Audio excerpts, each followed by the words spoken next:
नमस्कार. इयत्ता 7वी मराठी विषयाच्या तासिकेत मी सौ सोनाली चुरी आपणा सर्वांचे स्वागत करते.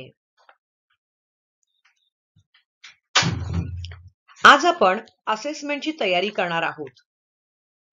तुम्ही सर्व रफ वही, पेन, पेन्सिल, पट्टी आणि पाठ्यपुस्तक म्हणजेच टेक्स्टबुक घेऊन तयार असालच.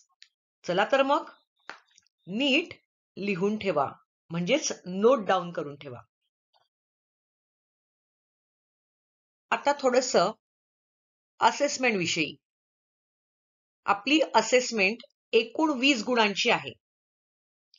यात तुम्हाला 4 विभागांची उत्तरं लिहायची आहेत. आता ते विभाग कोणते? तर पहिला विभाग असेल गद्य विभाग. म्हणजे यात तुमच्या पाठ्यपुस्तकातील टेक्स्टबुक मधली जो पाठ आहे, धडा आहे, त्याचा एक परिच्छेद तुम्हाला दिला जाईल 6 गुणांसाठी. तुम्हाला काय करायचंय? तो परिच्छेद म्हणजेच पॅसेज वाचायचा आहे आणि त्याखाली विचारलेले प्रश्न आहेत त्यांची उत्तरं लिहायची आहेत. आता दुसरा विभाग आहे पद्य विभाग. हा कवितेवर आधारित आहे. यालाही 6 गुण आहेत. याचा प्रश्न क्रमांक आहे 2. यामध्ये कवितेच्या काही ओळी तुम्हाला दिलेल्या असतील. तुम्हाला त्यावर प्रश्न विचारले जातील. तुम्ही त्या कवितेच्या ओळी नीट वाचायच्या आहेत आणि विचारलेल्या प्रश्नांची छानपणे उत्तरं लिहायची आहेत. आता आहे विभाग 3. हा विभाग 3 व्याकरणावर आधारित आहे. याचा प्रश्न क्रमांक सुद्धा आहे 3 आणि याला गुण आहेत 4. यामध्ये तुम्हाला वर्कबुक म्हणजेच व्यवसायात आलेले व्याकरणावरचे प्रश्न विचारले जातील. जसं शब्दांच्या जाती आहेत, वाक्प्रचार, समानार्थी, विरुद्धार्थी शब्द, लिंग, वचन बदला, ओळखा, अर्थपूर्ण शब्द तयार करा, अशा प्रकारचे प्रश्न या व्याकरणामध्ये विचारले जातील. पुढचा 4था विभाग आहे उपयोजित लेखनाचा.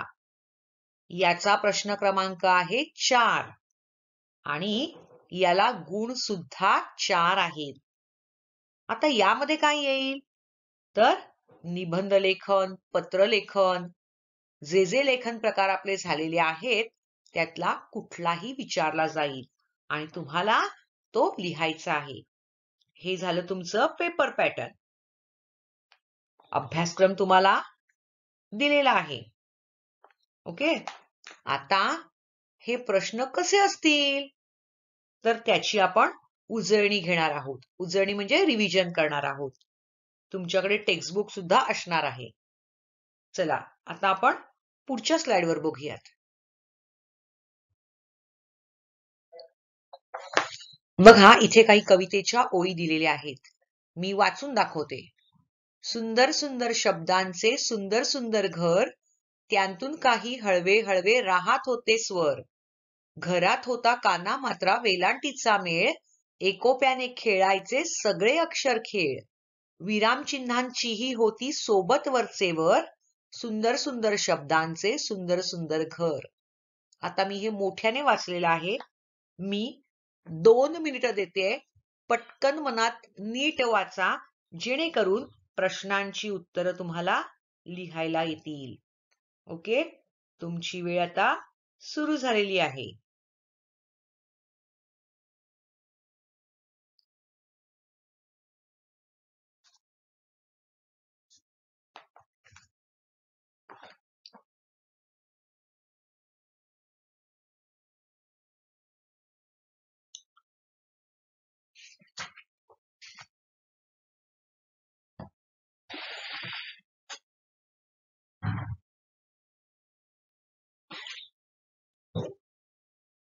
ह्या कवितेच्या ओळी नीट वाचायच्या आहेत. यावर कुठलाही प्रश्न विचारल्यावर तो लिहिता आला पाहिजे.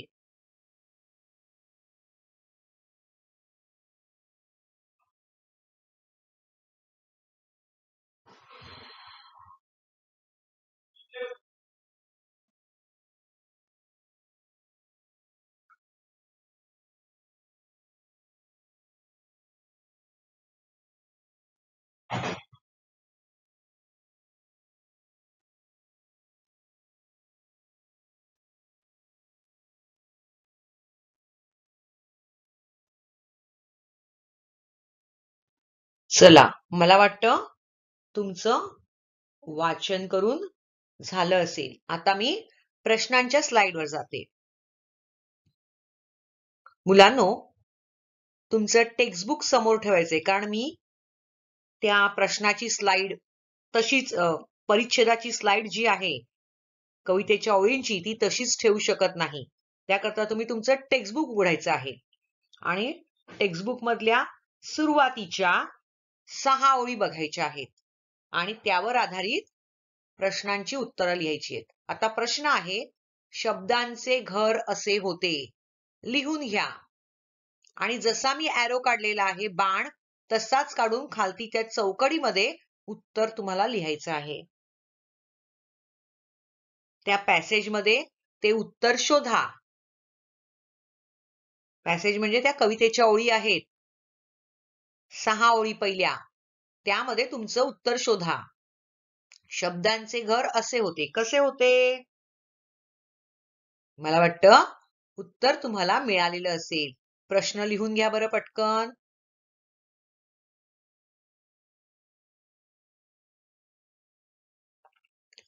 शब्दांचे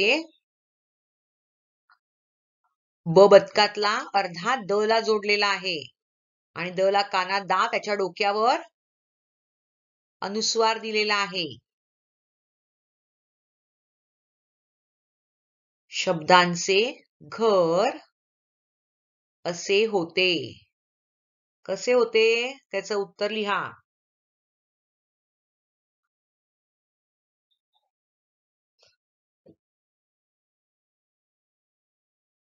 लिहिलत? चला, आता आपण उत्तर चेक करूया. तुमचं उत्तर बरोबर आहे का? शब्दांचे घर असे होते. कसे होते? सुंदर होते. तुम्ही सुंदर सुंदर लिहिलं तरी चालणार आहे, नुसतं सुंदर लिहिलं तरी चालणार आहे. दोन्ही उत्तर तुमची बरोबर आहेत. ज्यांनी लिहिलं नसेल त्यांनी लिहून घ्या पटकन आणि उत्तर शोधूनच लिहायचा प्रयत्न करा. तुम्हाला परीक्षेत असंच करायचं आहे.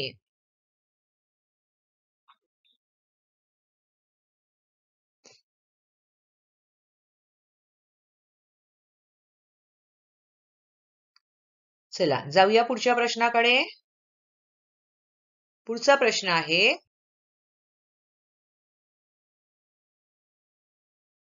शब्दांच्या घरात राहणारे.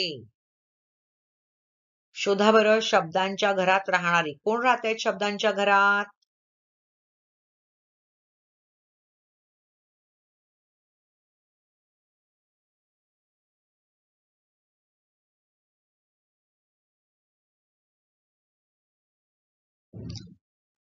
मिळालं उत्तर?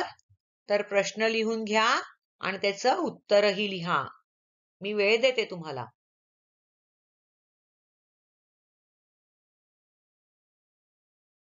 प्रश्न नीट बघून लिहा. जसं चौकोन केलाय, रेक्टँगल केलाय, आयत केला आहे, तसाच्या तसा पेन्सिलीने ड्रॉ करायचा. म्हणून म्हटलं की पट्टी आणि पेन्सिल घेऊन बसा. उत्तर मात्र पेनानेच लिहायचं आहे.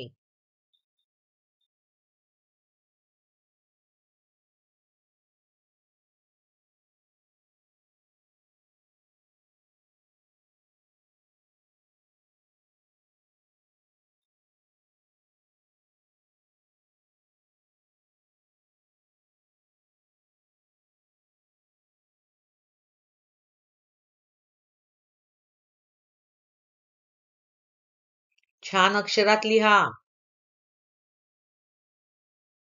घाई करू नका. असंच तुम्हाला पेपरमध्ये लिहायचं आहे. अक्षर फार छान नसेल तरी वाचनीय असलं पाहिजे, समोरच्याला वाचता आलं पाहिजे. झालं लिहून? चला, आता आपण जाऊया उत्तराकडे. शब्दांच्या घरात राहणारे कोण? हळवे स्वर. बघा ओळ आहे, त्यातून काही हळवे हळवे राहत होते स्वर. मग शब्दांच्या घरात राहणारे. आता शब्दांचं घर कसं? तर सुंदर सुंदर शब्दांचं सुंदर सुंदर घर. मग या शब्दांच्या घरात राहणारे कोण होते? तर त्यातून काही हळवे हळवे राहत होते स्वर.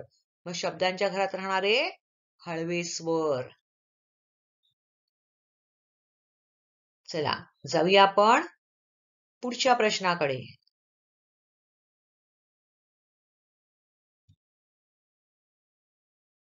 एकोप्याने खेळणारे. कोण आहेत एकोप्याने खेळणारे? उत्तर शोधा.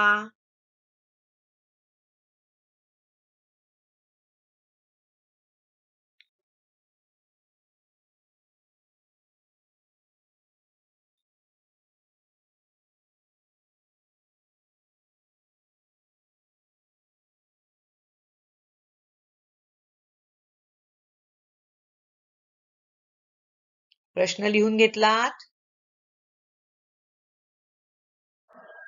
डॅश करून उत्तर लिहा.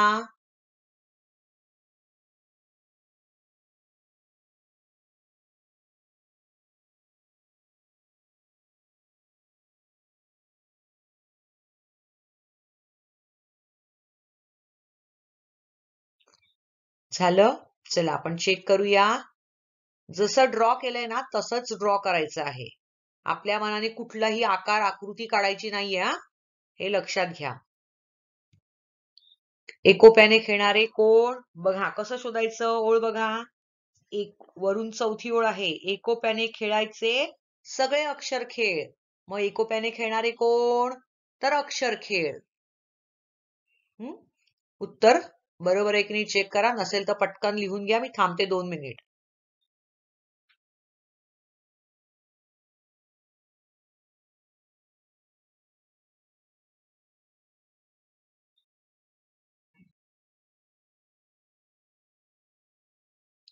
चला जाऊया आपण आता पुढच्या स्लाइडवर, पुढच्या प्रश्नाकडे. अक्षर खेळात वरचेवर सोबत असणारी. कोण आहे सोबत? सोबत कोणाची असते? अक्षर खेळात वरचेवर सोबत असणारी. कोण आहे सोबत असणारे किंवा असणारी? बघा उत्तर शोधा. मला वाटतं मिळालं असेल. आता तुम्ही तुमचं उत्तर लिहा.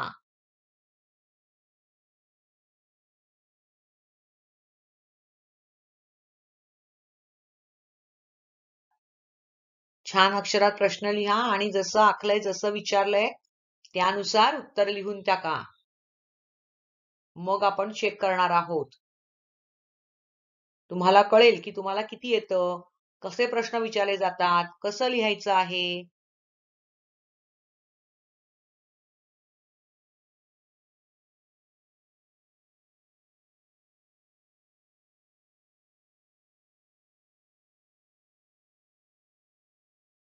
बघा आता उत्तर कसं शोधायचं. अक्षर खेळात वरचेवर सोबत असणारी. बघा वरून 5वी ओळ आहे. विराम चिन्हांचीही होती सोबत वरचेवर. मग अक्षर खेळात वरचेवर सोबत असणारी कोण आहे? उत्तर बघा बरं. विरामचिन्हे. उत्तर आहे विरामचिन्हे. चुकीचं असेल तर करेक्शन करून लिहून टाका उत्तर. ज्यांचं उत्तर बरोबर आहे ते छान करतायत. मग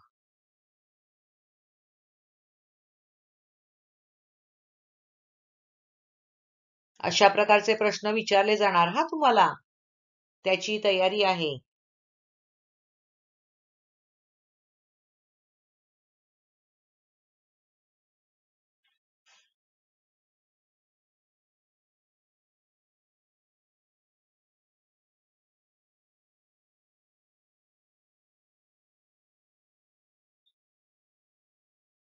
तुम्ही विरामचिन्हेऐवजी नुसतं विरामचिन्ह लिहिलं तरी सुद्धा उत्तर बरोबर आहे.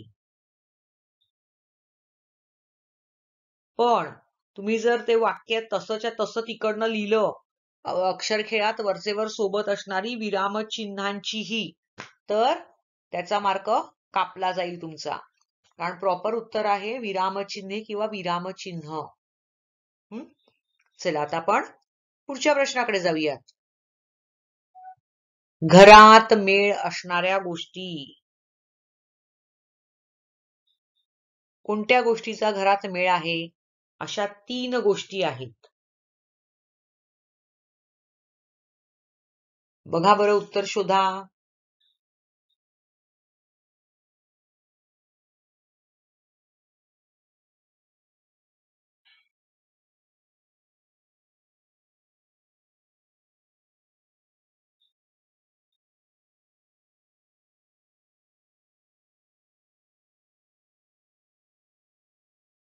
मिळतंय का उत्तर?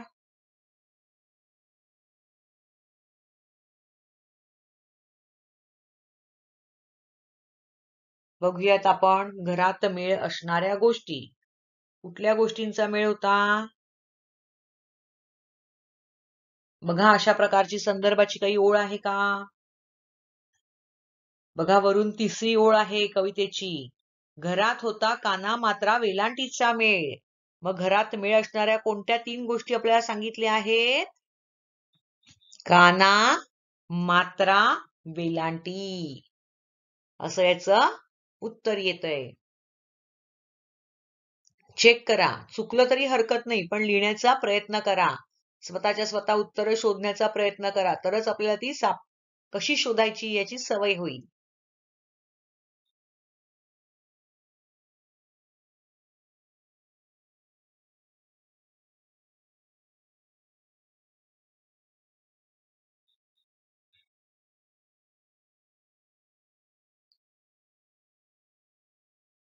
झालं? चला पुढच्या प्रश्नाकडे जाऊयात. आता कवितेच्या पुढच्या ओळी दिलेल्या आहेत. एखाद्याची धुसफूस सुद्धा हवी हवीशी छान, प्रत्येकाला अर्थ वेगळा सुखदुःखाचे भान, मधले अंतर कुरवाळा या रेघांचे छप्पर, सुंदर सुंदर शब्दांचे सुंदर सुंदर घर, कानोकानी कुजबुजताना अंकुर मन कोवळा, वाट मोकळी होऊन लागे कवितेचाही लळा, अवती झिरपत राही गाणे काळीजभर, सुंदर सुंदर शब्दांचे सुंदर सुंदर घर. आता तुम्ही ही मनामध्ये पटकन वाचा, म्हणजे मग मी प्रश्न विचारते.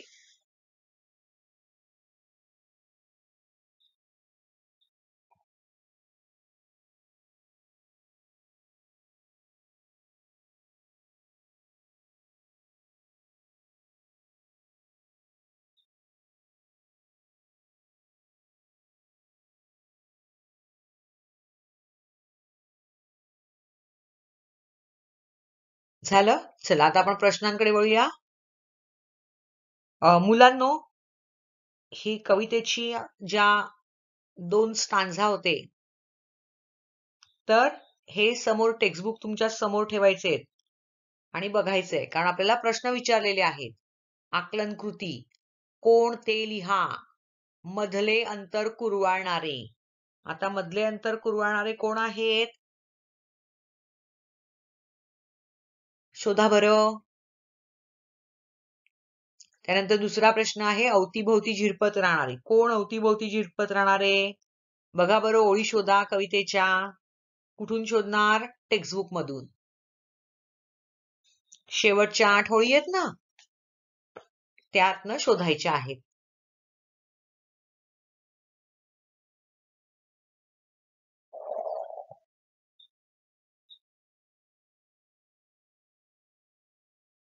वाचताय ना? शोधा पटापट.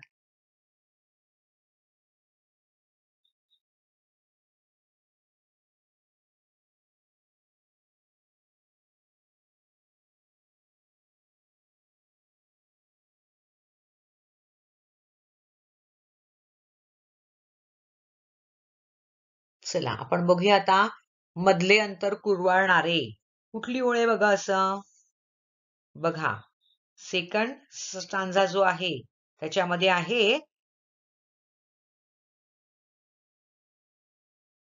तिसरी ओळ, मधले अंतर कुरवाळाया रेघांचे छप्पर.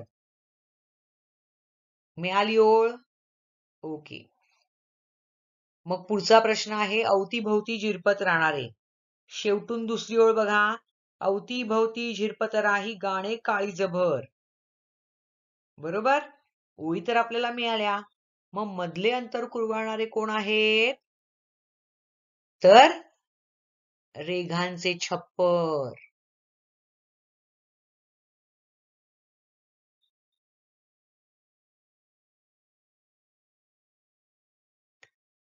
मधले अंतर कुळवाणारे कोण आहेत? रेघांचे छप्पर. आणि पुढचा प्रश्न विचारलेला, अवतीभवती झिरपत राहणारे कोण आहेत? अवतीभवती झिरपत राहणारे ओळ काय होती आपली? अवतीभवती झिरपत राही गाणे काळीजभर. मग अवतीभवती झिरपत राहणारे कोण आहेत? गाणे. हे दुसरं आन्सर आहे. कळलं?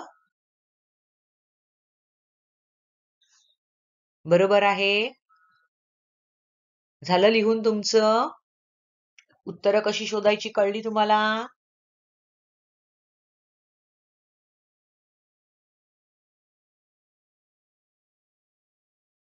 चला जाऊया पुढच्या प्रश्नाकडे.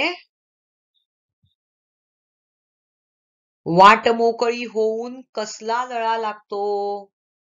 बघा बरं कुठे आहे? वाट मोकळी होऊन कसला लळा लागतो? मिळालं? शेवटून तिसरी ओळ बघा. वाट मोकळी होऊन लागे कवितेचाही लळा. मग वाट मोकळी होऊन कसला लळा लागतो? वाट मोकळी होऊन कवितेचा लळा लागतो.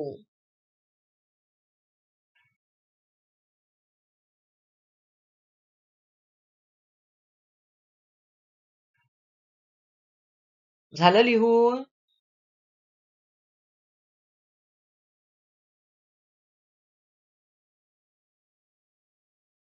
चला जाऊया आपण पुढच्या स्लाइडवर. खालील शब्दांचे समानार्थी शब्द लिहा.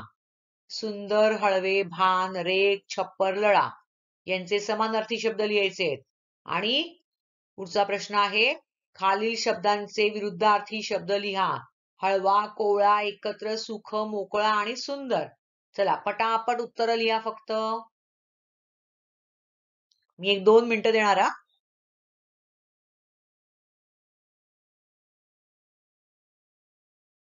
फक्त उत्तर लिहा.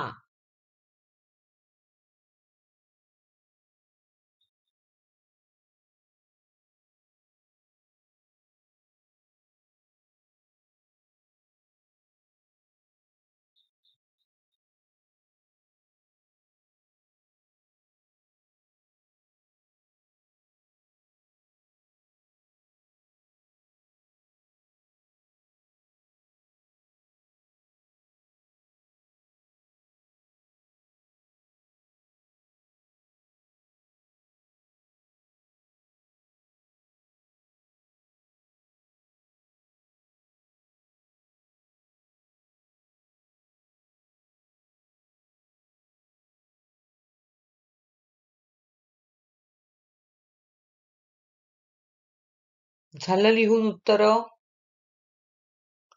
झाली लिहून उत्तर? चला आपण बघूया उत्तर. समानार्थी शब्द सुंदर, देखणे किंवा मनोहर. हळवे, कोमल. भान, लक्ष किंवा ध्यान. रेघ, रेषा. छप्पर, छत. लळा, जिव्हाळा. आता विरुद्धार्थी शब्द शोधायचे. हळवा, कठोर. कोवळा, राठ. एकत्र, विभक्त. सुख, दुःख. मोकळा, बंदिस्त. सुंदर, कुरूप. मला वाटतं हे प्रश्न तुमचे बरोबर आले असतील. आता आपण पुढच्या स्लाइडवर जातोय. पुढच्या प्रश्नाकडे. आता कवितेचा भाग मी इथे संपवलेला आहे. प्रॅक्टिससाठी दिलेला आहे तुम्हाला, सरावासाठी. आता मी हा पॅसेज दिलेला आहे, हा नीट वाचूया आणि मग ह्याच्यावर प्रश्नांची उत्तरं विचारलेली आहेत ती लिहायची आहेत. आजकालच्या मुलांना वाचन म्हणजे कंटाळवाणी गोष्ट वाटते. TV, video games, computer, mobile या सर्वांची त्यांची मैत्री पक्की झाली आहे.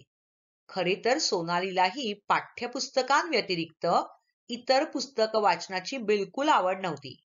तिची आई अन मोठ्या भावाला मात्र आवड नव्हे तर वाचनाचे वेडच होते.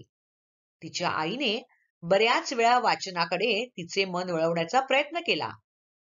आपल्या अभ्यासाशिवाय दररोज किमान 2 पाने अवांतर वाचावीत असे तिचे मत होते. खूप प्रयत्न करूनही सोनालीला अवांतर वाचनासाठी प्रवृत्त करण्याकरिता आईला यश येत नव्हते. तर असा हा परिच्छेद दिलेला आहे. आता याच्यावर प्रश्न काय येतील बघूया बरं. मुलांचे अवांतर वाचनाव्यतिरिक्त मैत्री असणारे घटक.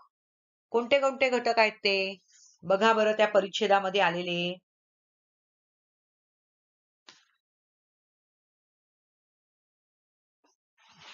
मिळालं उत्तर. मुलांचे अवांतर वाचनाव्यतिरिक्त मैत्री असणारे घटक. बघा वरून दुसरी ओळ आहे. TV, video games, computer, mobile या सर्वांशी त्यांची मैत्री पक्की झाली आहे. आणि सुरुवातीचं वाक्य आहे, आजकाल मुलांना वाचन म्हणजे कंटाळवाणी गोष्ट वाटते. मग मुलांना अवांतर वाचनाव्यतिरिक्त मैत्री असणारे घटक कुठले आहेत? तर TV, video games, mobile, computer हे जास्त आवडतात. कळलं कसं शोधायचं ते? आता मी पुढच्या प्रश्नाकडे जाते. थोडी घाई होत असेल तर व्हिडिओ पॉज करा आणि लिहित चला.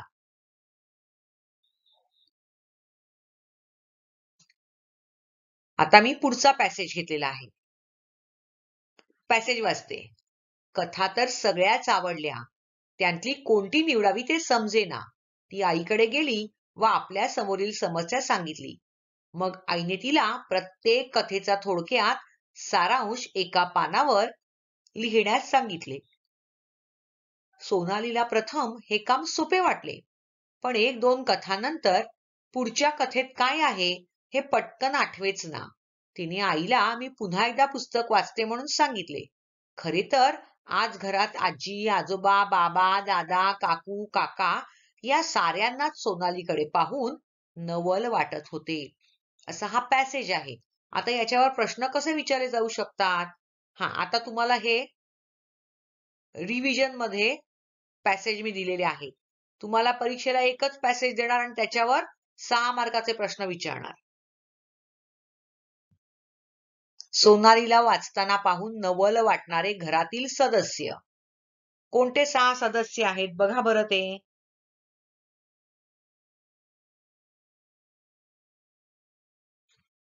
बघा पॅसेज मध्ये नजर फिरवून.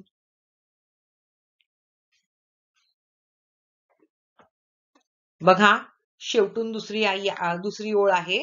तिने आईला मी पुन्हा एकदा पुस्तक वाचते म्हणून सांगितले. खरे तर आज घरात आजी, आजोबा, बाबा, दादा, काकू, काका या साऱ्यांनाच सोनालीकडे पाहून नवल वाटत होते. मग सोनालीला वाचताना पाहून नवल वाटणारे घरातले सदस्य कोण आहेत? तर आजी, आजोबा, बाबा, दादा, काकू आणि काका ह्या साऱ्यांना आश्चर्य वाटलेलं आहे, नवल वाटलेलं आहे. जाऊ पुढच्या प्रश्नाकडे. आता अजून एक मी परिच्छेद दिलेला आहे, वाचते हा. आता तिने एक पान घेतले. त्या पानावर कथेचे नाव आणि त्या कथेत काय सांगितले आहे ते थोडक्यात लिहिले. बघता बघता तिचे पान भरले होते. ती पळतच आईकडे गेली आणि तिने आईला ते पान दाखवले. आईला ते सारे पाहून तिचे खूप कौतुक वाटले. आईने तिचे घरातल्या साऱ्यांपुढे कौतुक केल्यामुळे तिचा आनंद गगनात मावत नव्हता. हा परिच्छेद आहे. आता याच्यावर काय बरं विचारलंय? खालील आकृतीबंध पूर्ण करा. सोनालीने पानावर लिहिलेल्या गोष्टी. कोणत्या गोष्टी लिहिल्या सोनालीने पानावर? काय बरं लिहिलं बघा बरं. परिच्छेदाच्या सुरुवातीलाच वाक्य आहे बघा. आता तिने एक पान घेतले. त्या पानावर कथेचे नाव आणि त्या कथेत काय आहे, काय सांगितले आहे ते थोडक्यात लिहिले. म्हणजे सोनालीने पानावर लिहिलेल्या गोष्टी कोणत्या 2 गोष्टी आहेत? तर कथेचं नाव आणि कथेत काय सांगितलं आहे ते. कळलं? आता अजून एक पॅसेज बघूया. सोनालीला आज खूप खूप आनंद झाला होता. तिने आता घरातल्या शाळेच्या वाचनालयातल्या अनेक पुस्तकांचे वाचन करायचे ठरवले होते. आईने सांगितल्याप्रमाणे तिने एक वही केली होती. त्यामध्ये ती आवडलेल्या ओळी किंवा एखादा प्रसंग लिहून ठेवत असे. सोनालीला प्रोत्साहन देण्यासाठी बाबांनी तिच्या वाढदिवसाला एक छानसे पुस्तक तिला भेट दिले आणि सोबत तिच्या वर्गातील साऱ्याच मुलामुलींना एक एक पुस्तक भेट स्वरूपात दिले. सोनालीला आता पुस्तक वाचत जा असे सांगण्याची गरजच उरली नव्हती. आता याच्यावर प्रश्न काय विचारला जाईल? तर सोनाली वहीत लिहून ठेवत असलेल्या गोष्टी. कोणत्या गोष्टी सोनाली वहीत लिहून ठेवत असे?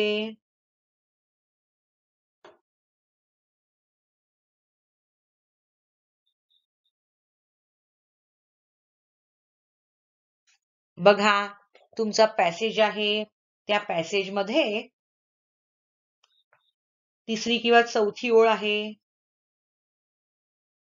आईने सांगितल्याप्रमाणे तिने एक वही केली होती, त्यामध्ये ती आवडलेल्या ओळी किंवा एखादा प्रसंग लिहून ठेवत असे. मग सोनाली वहीत लिहून ठेवत असलेल्या गोष्टी कोणत्या? तर आवडलेल्या ओळी, एखादा प्रसंग.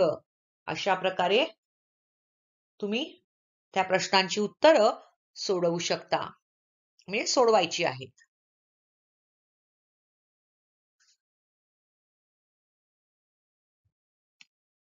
मुलांनो, इथे ही रिव्हिजन मी थांबवते. तुम्ही काय करायचं आहे, तर वर्कबुक मध्ये जो ग्रामर पार्ट आहे तो एकदा लिहून काढायचा आहे, सोडवायचा आहे, जेणेकरून तुमची अजून प्रॅक्टिस होईल. कळलं ना प्रश्न कसे विचारले जातात? आणि तुम्हाला उत्तर त्या पॅसेज मधूनच शोधून लिहायचं आहे. ठीक आहे? Okay, thank you.